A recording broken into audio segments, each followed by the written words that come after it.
Get ready for Hosts at Home, Adam's Archives. 70 years ago, in 1921, Margaret Gorman was crowned the first Miss America. And now on the 70th anniversary of the Miss America pageant, there she is, Miss America. There she is, your ideal. Number one, what is your name, please? My name is Marjorie Vincent. Number two. My name is Marjorie Vincent. Number three. My name is Marjorie Vincent. Only one of these people is the real Marjorie Vincent, and is the only one sworn to tell the truth. Now let's meet our panel. Co-star of Murder, She Wrote, Ron Mason. Actress and cartoon voice, Dana Hill. Film and television producer, David Niven Jr. And to tell the truth's very own, Kitty Carlisle. Here's the host of To Tell the Truth, Alex Trebek. Thank you, ladies and gentlemen. Thank you, Burton. Good morning, everyone, and welcome again to our show. A few days ago, a friend of mine said something rather interesting to me after watching this program. He said, Alex, you know, you seem to smile a lot more on To Tell the Truth than on the other shows you host. It's true. It's true. And if it is true, then the reason is a very simple one. It is that I really get a kick out of spending a half hour each day in the company of some very talented and humorous individuals, our panelists. Good morning to all of you. Good morning. And I'm going to put you to work right now with our first story, represented by this team of challengers, all three of whom claim to be Marjorie Vincent. Please follow along as I read the affidavit. I, Marjorie Vincent, am Miss America 1991. Although the pageant began as a swimsuit contest, today that part of the competition accounts for a mere 15% of the final score. If it had been otherwise, I would not have participated. I'm a law student and a trained classical pianist. These skills allowed me to excel in the interview and in the talent portions of the pageant. With over $5 million awarded annually, the Miss America program is the largest scholarship foundation committing to helping women of today become the leaders of tomorrow. Not bad for a competition that was originally called the Atlantic City Bathing Beauty Contest, and it is signed Marjorie Vincent.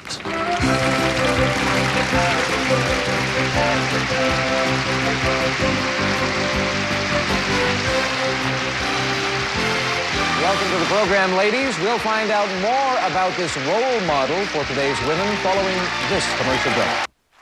Welcome back, ladies and gentlemen. These three lovely young ladies all claim to be Marjorie Vincent, the 1991 Miss America. Let's find out who the real Miss America is. Kitty, you start the questioning, please. Thank you. Number one, what did you play for your talent part of the show, of the pageant? I played the piano. What did you, number two, what did you play? The piano.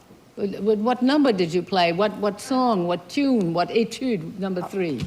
I played Chopin's Fantasy Impromptu. Thank you. And number one, did you have, I was a judge once. Did you have breakfast with the judges? Oh, no, absolutely not. No. Did you, number two? No, Number definitely three, were you chaperoned? Yes, we were during the week. Heavily? Yes. That's...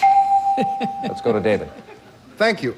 Number one, now that you've won Miss America, do you go on to Miss Universe? If I'd like to, right now I'm going to pursue my law degree.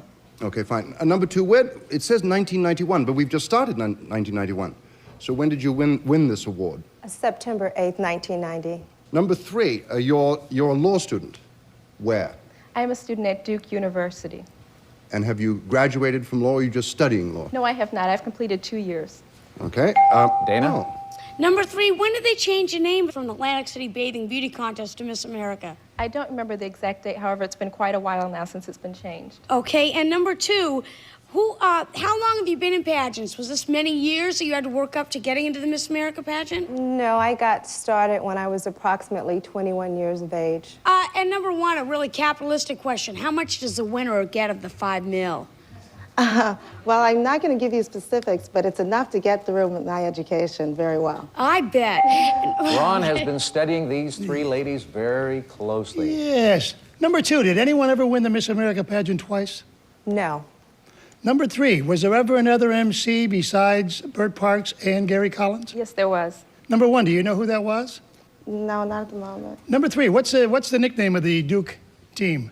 The Duke team, I believe, goes by the name of Blue Devils. Number 2, Gary Collins is married to a former Miss America. Do you know her name? Yes, it's Marianne Mobley. And is there another? Oh, time's up, panel. Time for you to vote now for the lovely lady you feel is the real Miss America of 1991. Is it number 1, number 2, or number 3? Please remember, ladies and gentlemen, that our team of challengers will receive $500 for each incorrect vote with a guarantee of $1,000. And if our panel is fooled completely, then the team receives $3,000. Kitty, who did you vote for? It's hard. They're all perfectly beautiful, and I know I could see number 1's legs as she came down the stairs, and they're gorgeous. But number 3 gave me the name of a very good piano piece, and I loved her posture. I thought she's got wonderful posture. So we get a vote for posture. David? Well, I thought it was number 2 because she looks like him. She's also wearing that wonderful banner so that we know that this producers of this show do that sort of thing to confuse us. Number 1 said that she was not going to go on to the Miss Universe, and you're right, you wouldn't, because that's Miss USA that would do that. So therefore, I fooled you, so I will go for number 3. There is a bit of logic there, ladies and gentlemen, but I was unable to follow I'll it. explain that. It's actually the same reason that I voted for number 3, and that is because Miss Universe is an outreach of the Miss USA pageant, not the Miss America pageant. So that's how I would have answered that question. That's why I went with number 3. Plus, they're all beautiful, and I don't know. And all right, Ron. They are all beautiful. One lady did actually win twice, I believe back in the 30s. And number 3 knew that there was another MC between... Ron Ely. Yes, right. Tarzan. And she knew the Blue Devils, so I... So we have a unanimous vote. All 4 votes have come in for number 3. Well, for our reveal today, ladies and gentlemen, we're going to do something a little bit different. May I ask the 3 ladies to stand for a moment? And now the moment we've all been waiting for. I would ask, first of all, for the second runner-up today to please be seated. All right, that leaves number 1 and number 3. In a moment, I will ask the first runner-up to be seated, and that will leave us with Miss America. If for any reason, Miss America is unable to make it to the end of this program, then the first runner-up will get to replace her. Will the first runner-up please be seated? It is number 1, and so number 3 is Miss America 1991, Marjorie Vincent. Marjorie, it's still very early in your reign. How has it been so far? Is it as hectic as you thought it might be? It really is. I travel over 20,000 miles a month, and to give you an example, we flew from Minnesota yesterday here to Los Angeles. We're catching a red-eye tonight and flying to Chicago, and then tomorrow we also fly to Philadelphia. And every day I'm working this week. Do you miss your studies at Duke? Yes, I do. I'm on leave this year from law school. You're going to go back there? Absolutely. And you'll get to cheer for Coach K's Blue Devils. Yes, I will. All right, well, let's find out who our imposters are today. Number 1, who are you, please? I'm Dana Thompson, and I'm a programmer for Financial News Network. For Financial News Network, all righty. And the lovely lady who was number 2. My name is Cecilia Walker, and I'm an independent auto mechanic. Auto mechanic, all righty. Well, you were all marvelous. It was great having you here. Unfortunately, our imposters did not pick up any votes, and that means you will receive the $1,000 guarantee. And we thank you all so much for being with us today on To Tell the Truth. When we come back, we'll have a grandmother who served with our troops in Saudi Arabia. That's right, a grandmother, after this. Finally, Miss America 1991 is Marjorie Judith Vincent, Miss Illinois.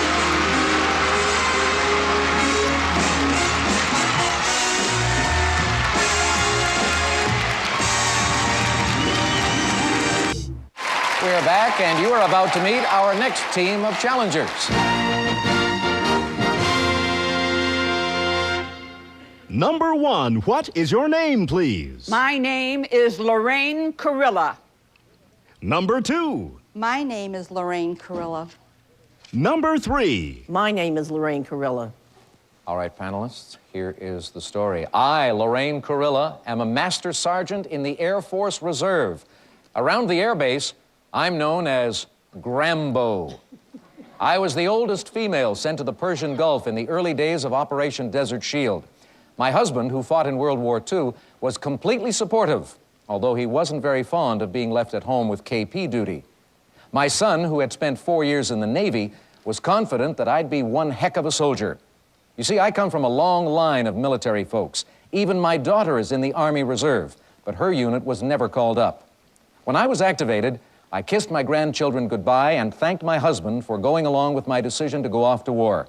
I climbed on the troop transport and felt very proud that women played such a big part in this fight. I was sent home before the actual fighting started, but the experience was unforgettable. I burst with happiness that it's all over there. Signed, Lorraine Kurilla.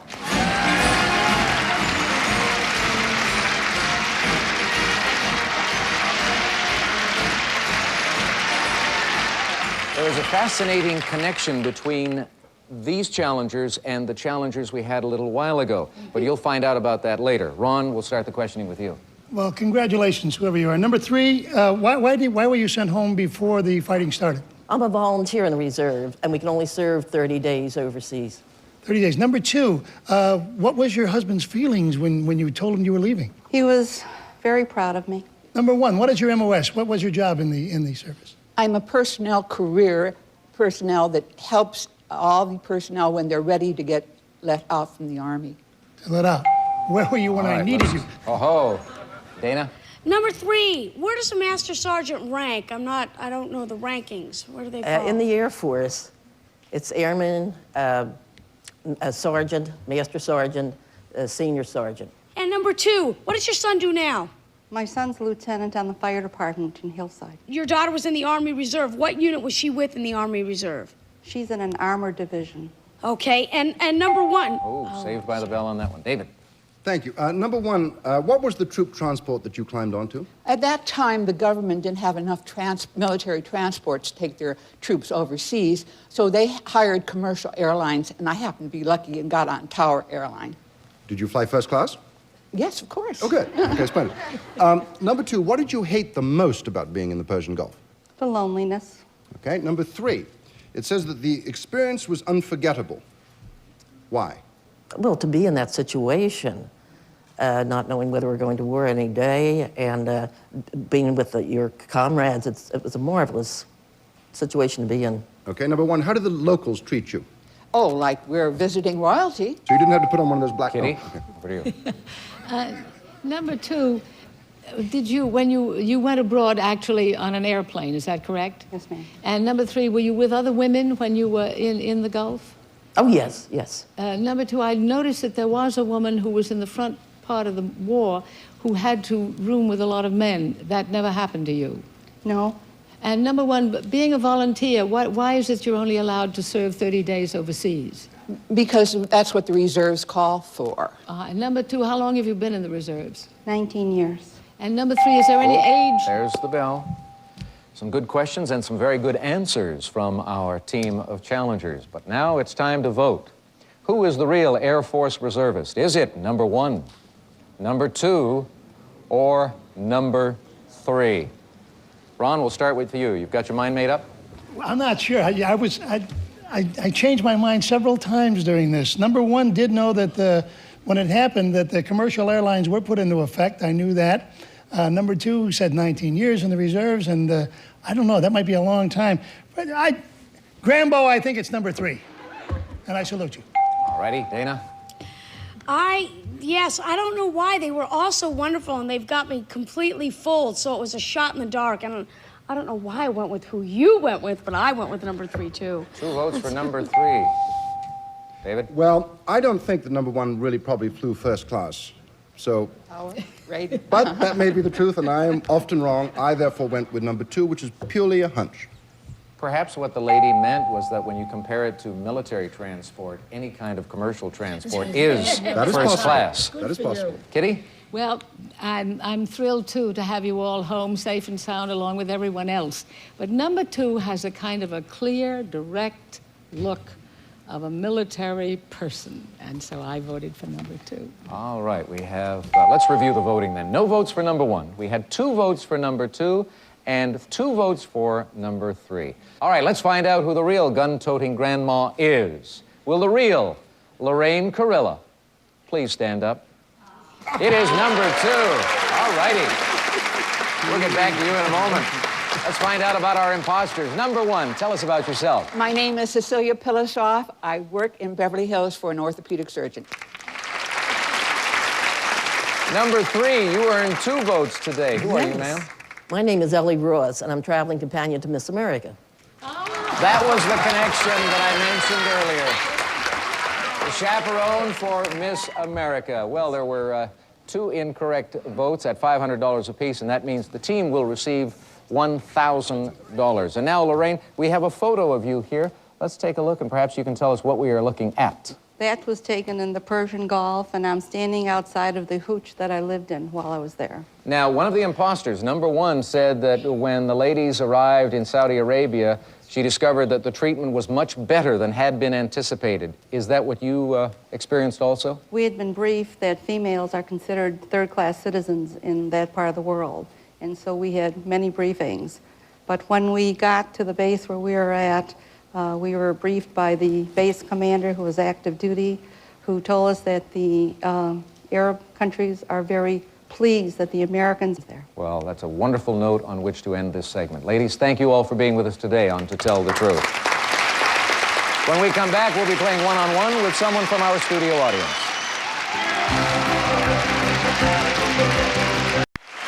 Now we're going to play one-on-one with someone from our studio audience. Burton, who do we have today? Today, Alex, we have Denise Tompkins from Fruita, Colorado. Hello, Denise Tompkins. Welcome to Tell the Truth. Thank you. We are going to introduce someone to you now who has 2 stories to tell. Here's a chance for you to make some money. Ladies and gentlemen, please welcome George Armelagos.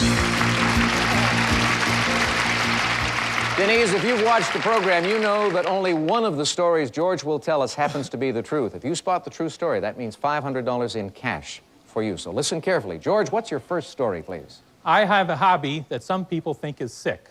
I collect barf bags from airplanes. Well, at least it's a funny story. Denise, that may or may not be the truth. Let's listen to story number 2. George. I'm a dog manicurist. I file and polish the toenails of show dogs. All right, 2 interesting stories, and we'll start the questioning with Kitty. Barf bags. So why would you collect such things? I'm too old to collect baseball cards. David? I assume these are not used, so therefore, what is your favorite unused barf bag? One of my favorites is KLM that has a sign on it that says, shows a kangaroo with an open pouch and says, for that clean feeling. Dana? Where do you have all these barf bags displayed? In my office at where I teach. Ron? How many of these barf bags do you have? I have over 150. All right, so much for the questioning on that subject. Let's get to story number 2, that he is a manicurist for animals. Kitty? Mr. Armagelos, what is the most popular color for the dog's toenails? Well, I do show dogs where you're not allowed to use clear polishing. Thank you. David? I'm slightly confused, and pun not intended, but shouldn't you be really called a pedicurist? Because these are toenails, not fingernails? No one's ever told me that. Okay, just checking. Until now. Dana? I'm wondering, who won the Westminster Dog Show, the overall? Champion Whisper Wind on a Carousel. It's a poodle. Ron? What's the toughest dog to manicure? I find the small ones because they tend to bite. They're closer to you. All right, Denise, you have heard the cross-examination. I thought George was very good on both stories, but here's a chance for you now to make some money. Which one do you think he is? Is he the man who collects barf bags, or is he the dog manicurist? He looks to me like the type of person that would collect barf bags. So I'll go for the George, barf I think bags. you've been insulted. What's your true story? To tell the truth, I collect barf bags. Way to go, Denise. Congratulations. $500 for you.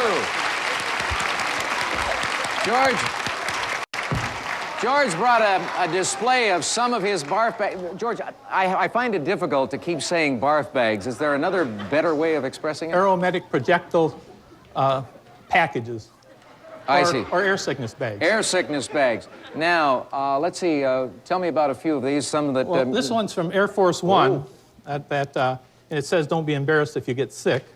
That's one of my favorites. You mean that if the president were to become ill, this little envelope is all he would have? Actually, he doesn't get sick very much. Probably there's a big envelope in there. There's a plastic envelope in there. I understand. What else do we have? This one is from Continental Airlines, and it says that if you don't use it, that you can take some of the food home to your dog, and they say the cats like their food too. And here's the kangaroo one you mentioned for a clean feeling. Right. It almost makes you want to get sick. And the biggest one is? This one is from National Air. I think that's for the whole row to use. That may explain why National Airlines folded a few years ago. George, thank you very much for being with us on To Tell the Truth. I love your collection. We'll be back after this. Thank you for being here today. We'll see you all next time. Take care. One person will walk away with $1 million by playing online games. It's the World Wide Web Games Championship. Go to gsn.com/webgames for details and to enter.